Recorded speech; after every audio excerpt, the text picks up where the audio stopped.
లోక్సభ ఎన్నికల దగ్గరికి వచ్చినాయి. కరీంనగర్ పార్లమెంట్లో ఏ పార్టీ గెలుస్తుంది, ఎక్కువ దేనికి ప్రభావం చూపుతుంది? ముఖ్యంగా చెప్పాలంటే తెలంగాణ మొత్తం మీద కరీంనగర్ గడ్డ కాషాయం అడ్డ అనేది అందరు గెలుసు దాదాపు 100% బండి సంజయ్ అన్న గెలుస్తాడు.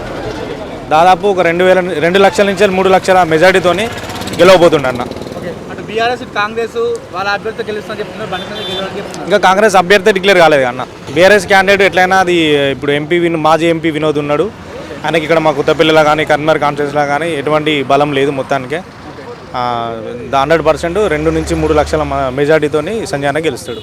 ఆయన ఎంపీగా ఉన్నప్పుడే స్మార్ట్ సిటీ తీసుకొచ్చిందని చెప్పేసి బీఆర్ఎస్ వర్గాలు చెప్తున్నారు. లేదా అంతా ఇక ఇప్పుడు రాజకీయ నాయకులు ఎట్లుందంటే బీఆర్ఎస్ నాయకులది కరీంనగర్ మొత్తం చూస్తున్నాం. మొత్తం భూకబ్జా దందాలు, మొత్తం భూకబ్జాలు, ఒకరికొక కార్పొరేటర్లు అందరూ వెళ్ళిపోతారు జైళ్ళకు. ఇక చూస్తున్న వాళ్ళు చెప్పేటి అన్ని తప్పుడు మాటలు చేసేటి అన్నీ ఇక వేరే ఉన్నాయి వాళ్ళకి. మెజార్టీ ఎంత రాబోతుంది బండి సంజయ్? 2-3 లక్షల పైన ఇస్తుంది అన్న 100%.